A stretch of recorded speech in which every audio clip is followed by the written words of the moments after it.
Hi everyone, my name is Asad Ali, and today in this video I will tell you how to scrape ebay.com, and I will be using Scrapy framework, and I'm sure you have Python installed in your computer, and I will tell you how to install Scrapy framework, and I will guide you how to create a new project, and you can create spider, how you can build a crawler to scrape the website. So let's start. First of all, create a directory and navigate to that directory from your terminal. If you're using Windows, you can use your default command terminal, and if you're in MacBook, you can just open your terminal and navigate using cd command. Okay, and after that, let's create our Scrapy project. To create a project, just type Scrapy, press enter, and it will tell you what are the possible commands that you can use to do different things. But first, you probably want to install Scrapy. If it is not already installed, just type pip install Scrapy. In some cases it is pip3, and if you have pip and pip3 both installed, just type pip3 and install Scrapy. In your case it will download and install Scrapy. I already have installed, so it just says requirement already satisfied. Okay, now next thing is to just type Scrapy and you'll see all the possible commands. Alright, now as you can see that we have some possible commands. Let's say we are going to use Scrapy start project here to start our project, and let's type Scrapy start project and press enter, and next thing you need is project name and project directory. Project directory is optional. Okay, and what you can do is just type let's say eBay scraper. Just press enter and it will create an eBay scraper spider and project, and you can cd to eBay scraper and start a generic spider, gen spider, and there. To do that, let's cd to eBay spider here, eBay scraper, sorry, and once you are in the directory, you can simply type Scrapy gen spider, and as we are going to scrape eBay, so let's go to ebay.com, ebay.co.uk. Alright, now let me just go to any category. Alright, now we have this mattress category, and if you scroll down to the bottom, there are a lot of products, but in the end you get the pagination as well. Per page there are 60 products, so that means that we can collect 60 products per page, and we can navigate to next pages if we want to get more products.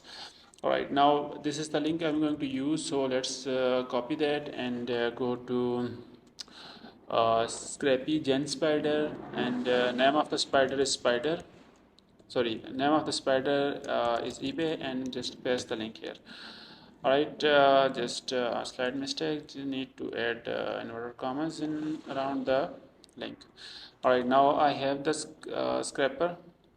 Let me just close this one and navigate to my folder to show you. If you look here, I've got ebay.co.uk and start URLs with www.ebay.co.uk.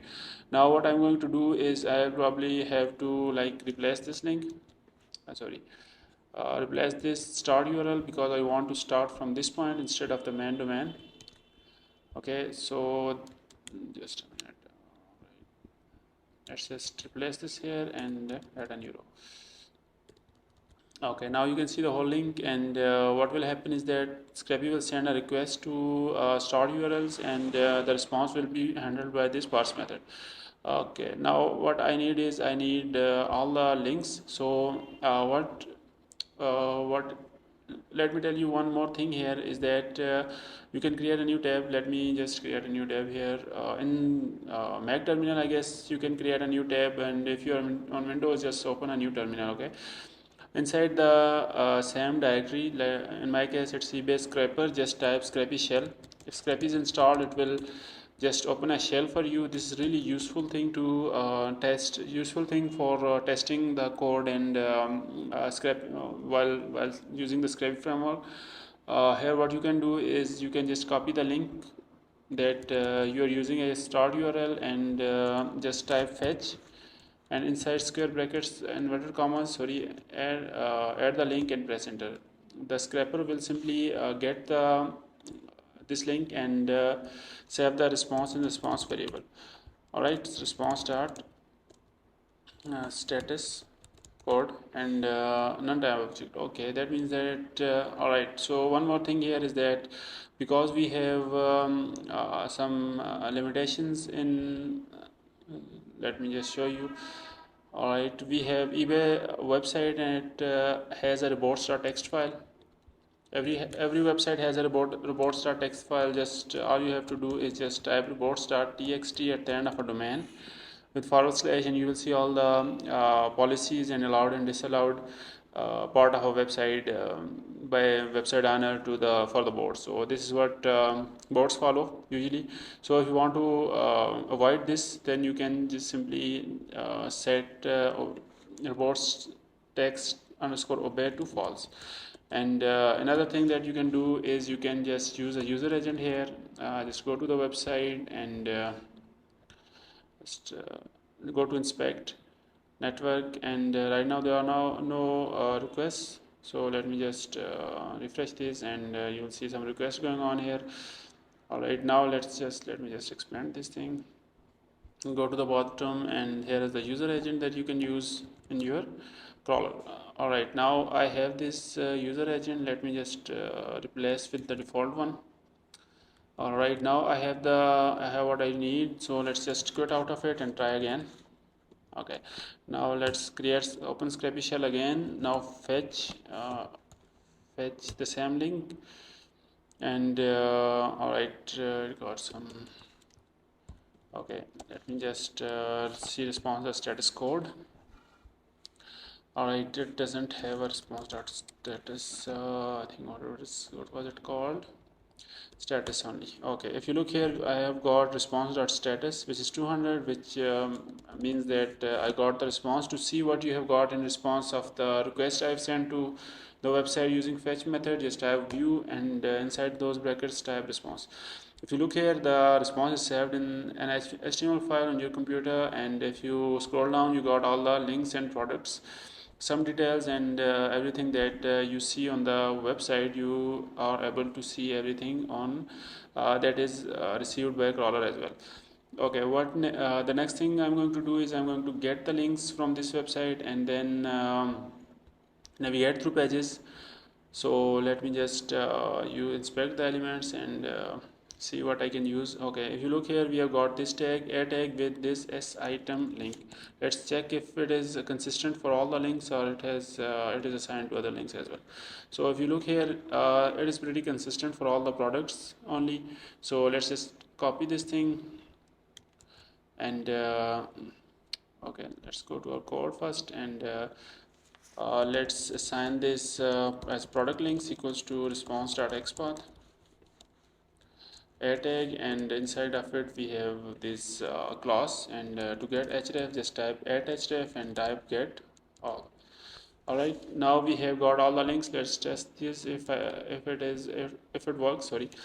All right, if you look here, we have got all the links, and you just need to did it really quick. Okay, if you look here, we have got this export that I have written in my code. Just press enter and you will see all the links. If you do, that means that your export is correct. If it doesn't, that means that there's something wrong with your code or your export. Okay, now let's move on to the next page button. Before that, let's yield these product links to another method. To do that, let's first add a condition statement here, a statement to make sure that we get links, and after that, let's yield. Okay, here either you can use scrapy.request. For that, you will have to create a for loop, and sometimes when you are collecting links from these tags, these are not complete links; they are partially links. So partial links. So what happens is that you have to complete those links using URL lib and URL parse library to URL join URL lib. From URL lib, URL bars, and URL join that is used for joining the links. And in Scrapy, you can simply do response.url join, and it will do the same thing. All right, but the other method is you can simply type yield from and type response dot follow underscore all and just type product links. Okay, what it does is that it's going to loop through all these links and also complete those links as well. So this line of code will save you maybe 4 to 5 rows of code. Okay, now let me add a callback as well, and callback is should be self.parse page. Okay, let me create a parse method here that handles the response from this page. Okay, this method, so I've got response. Let me add parse here. Okay, if you look here, it is going to do is it's going to get all the product links and then it will send the response to this parse page. Okay, all right, now let's move on to getting the next page button. Let's scroll to the bottom and let me show you the next page button here. Okay, if you click here, if you will see that if you click on this arrow and just navigate to this and click on it, you will see that it will show you the next pagination button. Now I'm going to use this area label attribute of the tag, and a is the tag, so I'm going to use these two things to get next page button. Alright, so to do that, let's assign this as next page and equals to response dot xpath.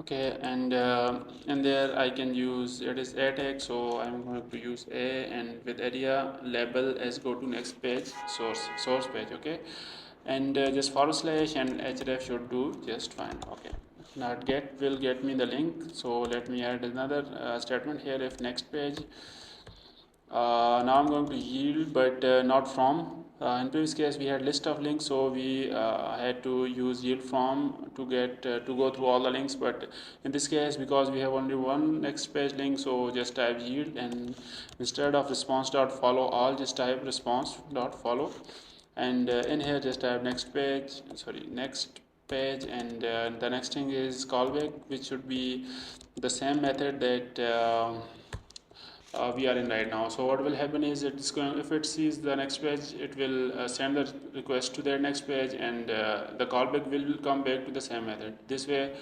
if next page has products, it will simply get the products and yield it here, and the same process will go on as long as there is next page button in there. All right, now let's now that we have our product links and pages, but that part is done. Now let's move on to our parse page method. So let me go to the top and get some. Beg your pardon, just a minute. Okay, let me just pick any product from here. Few products and see if the layout is same.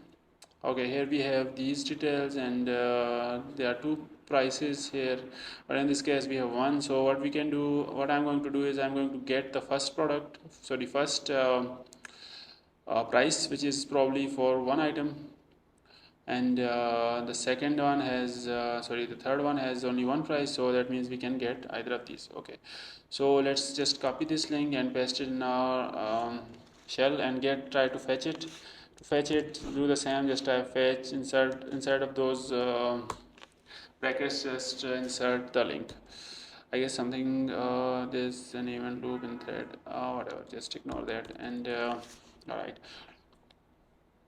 now that we have the response, let's try to view that response. If let's see if we got all the details of the page and nothing is rendered or JavaScript that is loading dynamically, and we are not able to see. But in this case, I think we are able to get pretty much everything that we need here. Alright, now let's get the first thing, which is name of the title of the product here, and I guess that h1 will do just fine.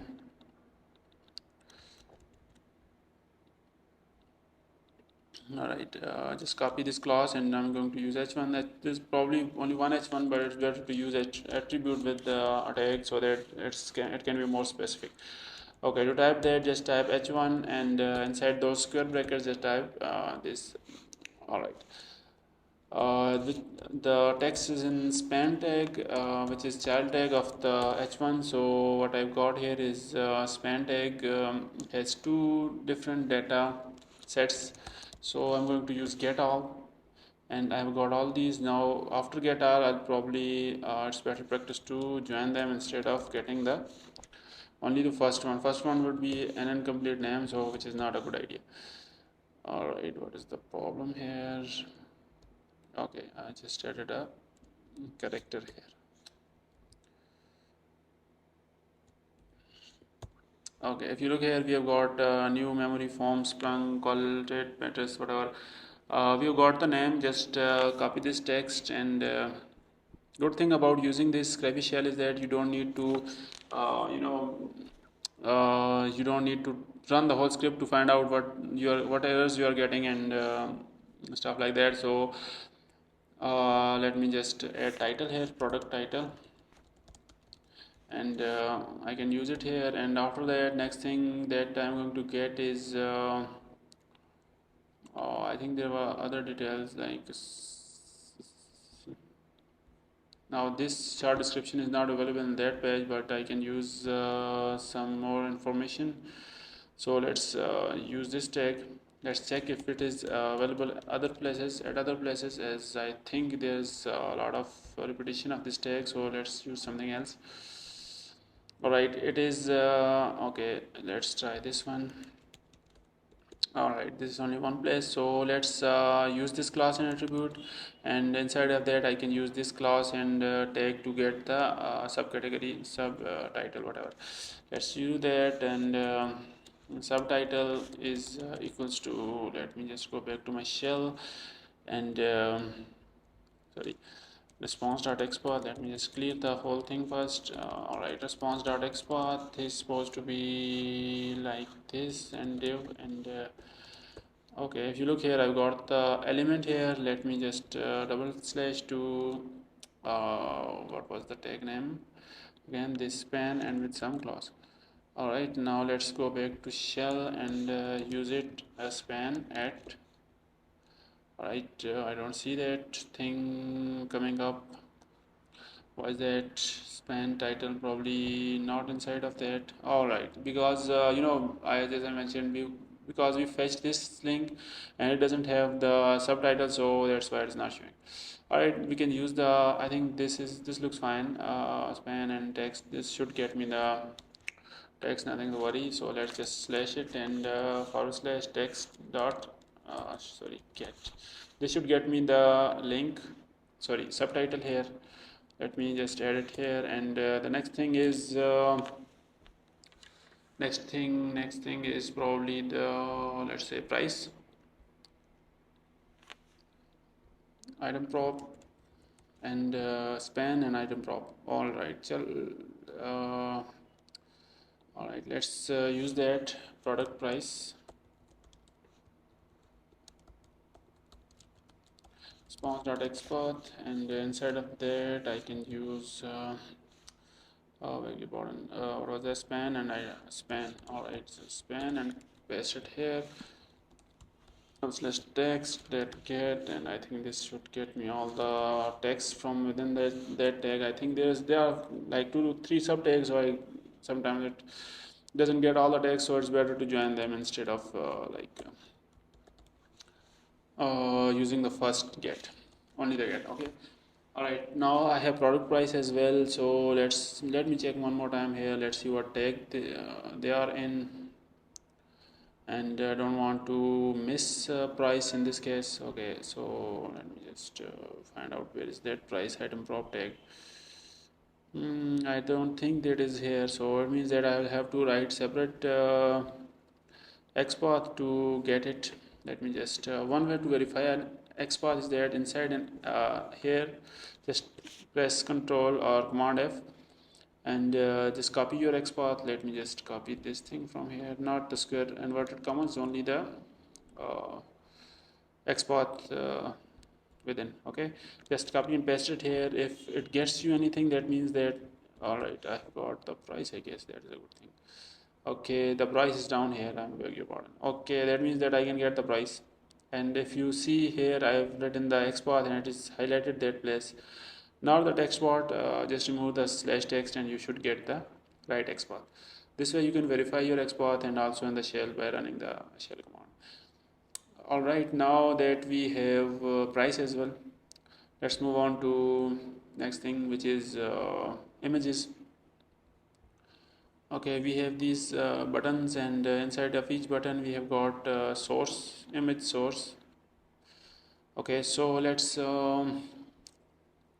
use that to get our images. So let me just check which one is better to use. Okay, all right, I think this should be fine. Let's use this class name with div and see if I can get all the images here. So images sorry, equals to response.xpath, and inside of there just type I guess it was div, and yeah, div, and inside of that, sorry, I got two instead of it. Okay, and double slash img and add source, sorry, source. All right, let's just test this one before I can make sure that it is going to get me all the links. Okay, if you look here, I've got all the links, and let's use this XPath. I think I didn't add get all in the end. So what should all right, now because we have more than one, so let's just join them with pipe delimiter, all the images, instead of adding them to separate columns. We now know how many images we are going to get, so it's better to add them in the same column, in the same cell, and later on you can like separate them and whatever you want to do with them. All right, once now we have the images, the next important thing are I guess specifications. Let's scroll down and find out some specifications here. Specs, where are the specs?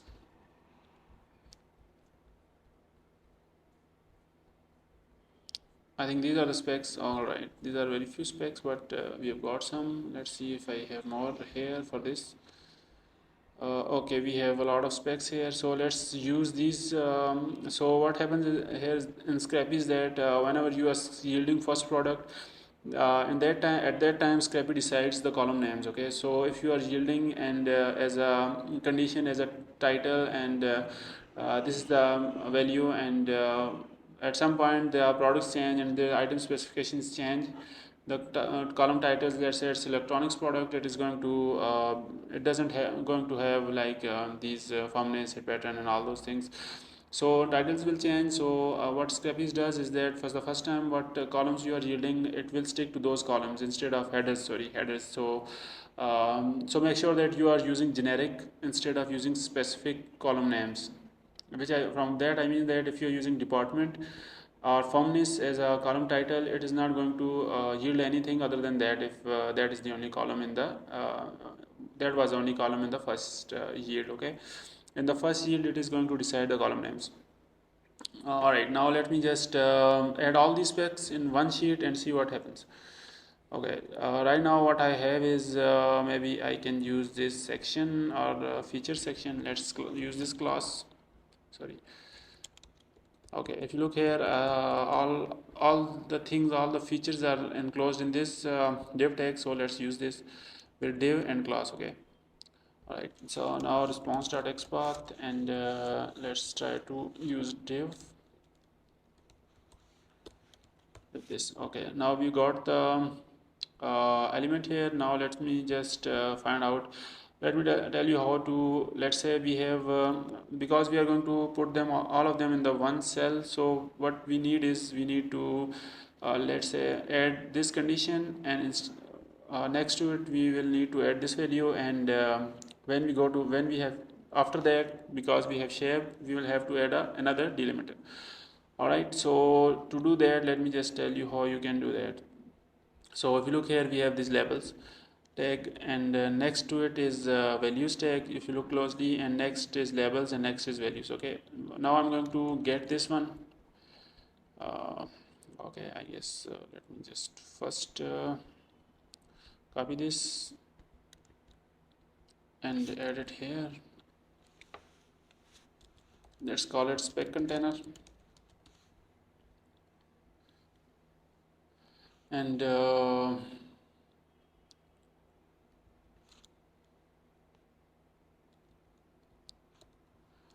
just give me, let's add it inside of that. Let me just get the first element so that we can loop through it and get the rest of the elements as well. Okay, so this is what we have here, labels, div class label, and let's use that.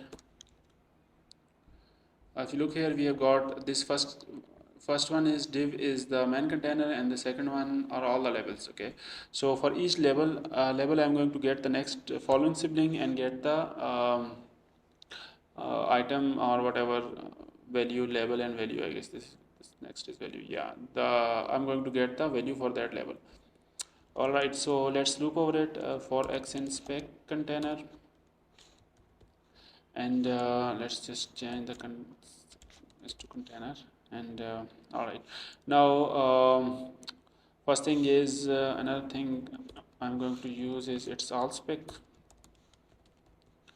and just add those everything in this that all spec, and we are going to join that so that we can uh, have we can insert that into single a single cell. Okay, so to do that, let's first we call it a label,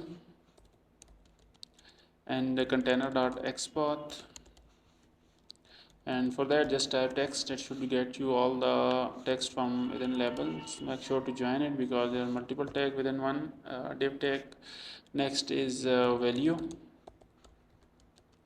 and that is dot join, and container dot export, and because we are at the label, and we need next next tag. So I'm going to do is dot forward slash and do this following dash sibling, and which one is following sibling? It is supposed to be this one, value with div and class. So let's add that div.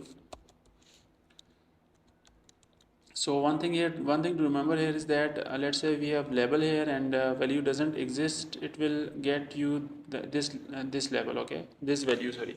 So to avoid that, make sure that to add one after div.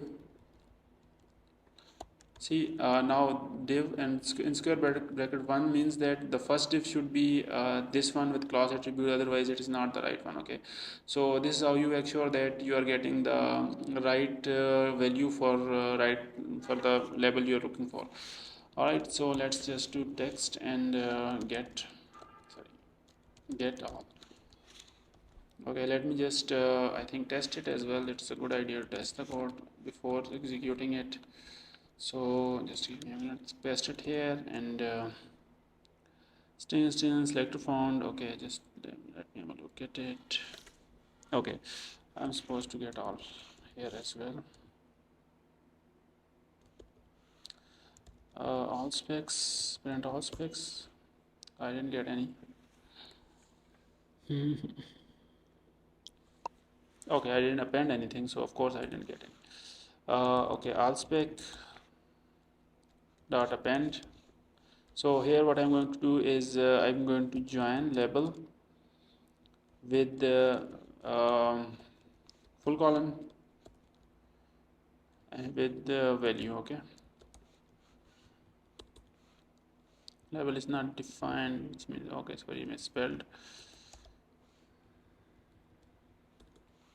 Okay, all specs should work fine. Now if you look here, we have got all the specs here. I think we have full column already there, so I think don't need to add one here. Data will look much more cleaner.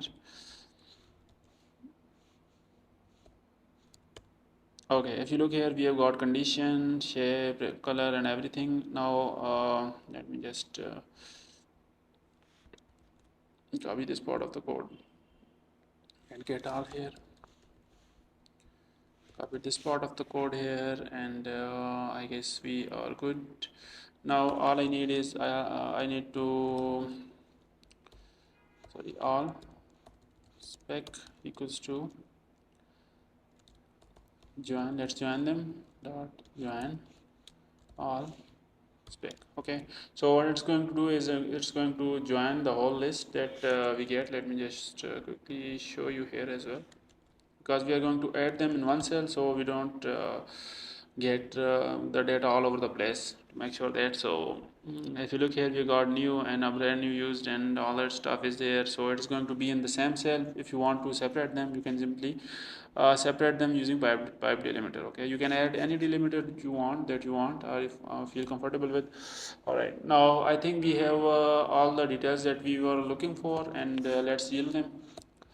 Okay, to yield it, just type, sorry, create a dictionary, and let me just copy all of them one by one. Sorry, what's wrong? Sorry. Okay, let's paste them here.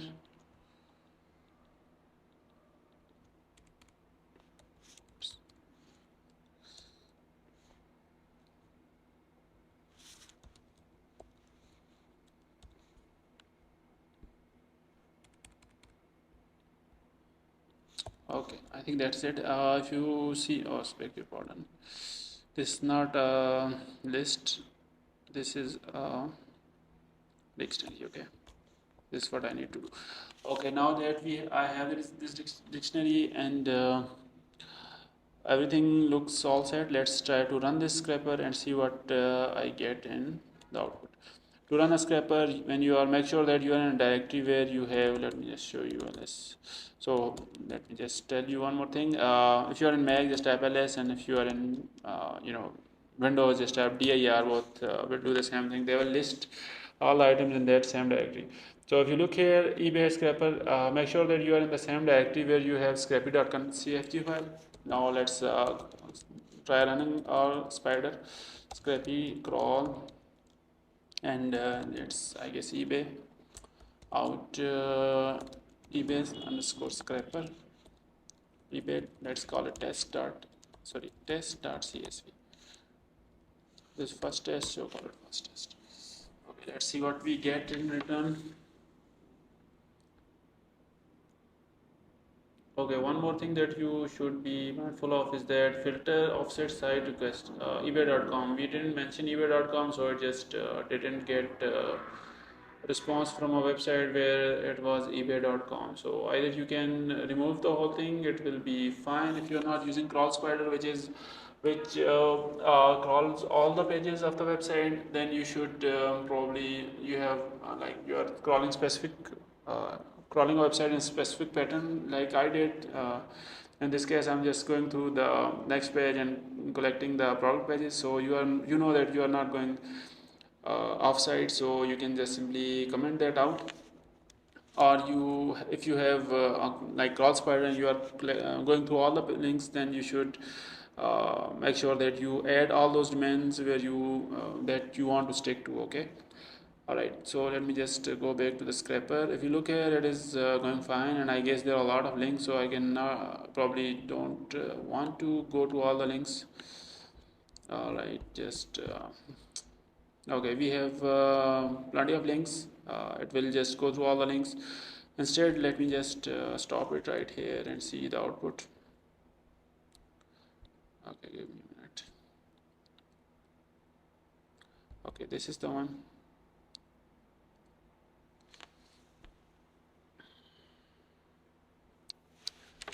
So as you can see that we have got all the products and the images as well, but one thing to add here is that we don't get all the products all the time, because at some point when we are scraping like thousands of products, it will eventually block your website, right? So sorry, block your crawler and block your IP or whatever. So what I recommend is that making sure that you use proxies, and there are a number of options that you can look for. As one of the, like the ones I use is probably Zite proxy and Scrapper API and something like that. So let me just tell you how you can configure a proxy with your uh, Scrapy crawler. Okay, and first I'm going to install a library, use pip. In my case it's pip3, but you can install it with pip if you have only pip installed. Okay, pip3 install Scrapper API dash SDK. Okay, all right. In my case it is installed, so just hit enter and it will download and install in your default directory. Okay, now that it's installed, let me just tell you how to configure this Scrapper API with your crawler.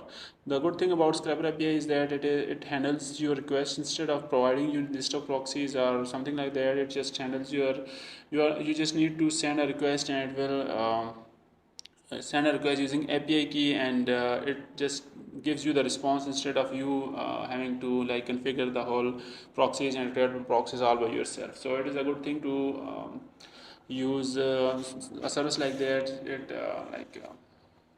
you have it prevents you from a lot of trouble. So all right, so let's import Scrapper API first, and I'm going to create a client for that, and for that I need Scrapper API, and inside of that I need to add my API key.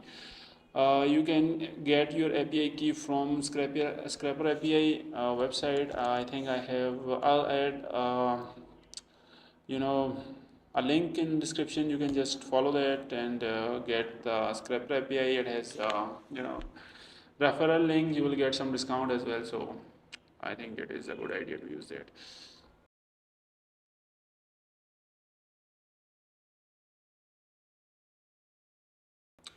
All right, so the good thing about this API is that they give you 1000 API credits, unlike Zite.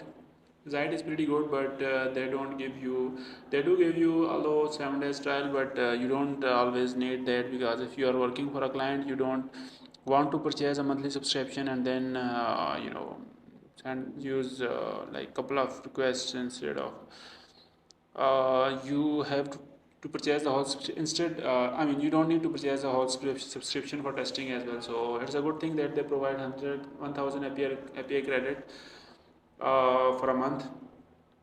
So I think it's a good service. All right, if you are doing web scraping for your clients, and you don't need the API proxies all the time.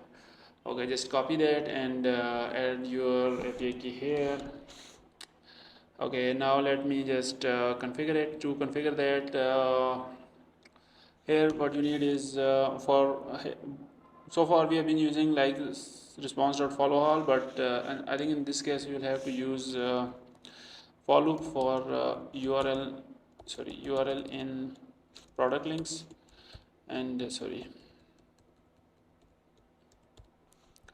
and inside of there just type yield, and after that just type scrapy.request, client, and dot scrapy get. And let me just show you something. Okay, you can do get request with it, post request with it, put request as well, but scrapy get is built for Scrapy, so it's better to use Scrapy get. Okay, all right, now let's use Scrapy get, and inside of there just type URL.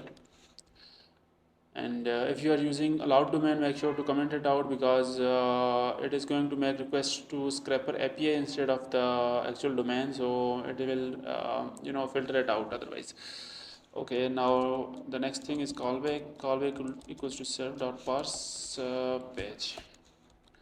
All right, now I'm going to configure the same thing here as well.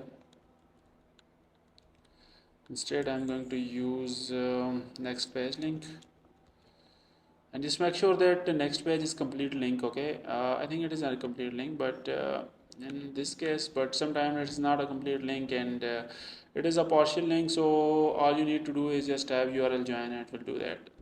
Let me just go back down there, inspect.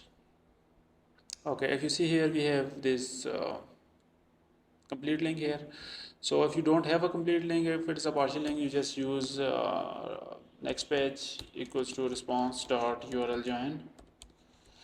Okay, and it will complete the link. Okay, it's a good thing to know, because sometimes you use other libraries like urllib. If you're not using Scrapy, you can use urllib dot parse URL join. Inside of that, you can add base and partial link, and it will complete that. Anyways, let's use this. We have parse page now. I'm supposed to use parse here. because I want the callback to go back to the same method, right? Okay, let's go over all the code first. Okay, and first we are creating a client. After that we have this product links, and each product link is going through the proxy Scrapy get, and next page is also going through Scrapy get, which is a good thing. Now, all right, I think it is configured correctly. Let's just run this again one more time and see what response we get. I think we have only one file in there, so let's run it again.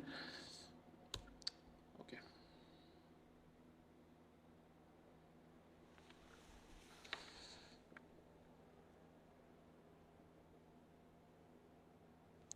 All right, if you see here, if you just look closely, you'll see that it's sending request to api.scrapeapi.com. Inside of that URL, it sends the link, and it handles the header part, and it handles the session. Sometimes it handles the rendering as well, but mostly the proxy part is important, because websites, e-commerce websites specifically do block if you send too many requests from a SAM API. Okay, so make sure to use something like that, and when you send the request, you will see something here, concurrent request, and 1000 API credits. To reduce concurrent request, just go to settings, and I guess somewhere around here we have this concurrent request option. Just drop it to maybe 5, and by default it sends 16 concurrent requests, and without any delay. So make sure that you have limited, you make sure that you set the concurrent request as per like policy of your scraper API, or the website you are scraping, and make sure that you don't go too hard on that, otherwise it's going to block you.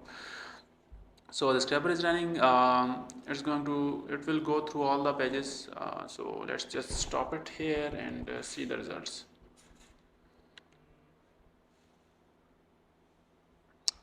Alright, so if you see here, I've got all the product specs, and I guess pretty much everything that I needed, and okay, I got 162 products. Alright, so this is it. This is all for today. Thanks for watching. If you like the video, don't forget to hit the like button and subscribe the channel. Okay. Have a good day. Thanks. Bye.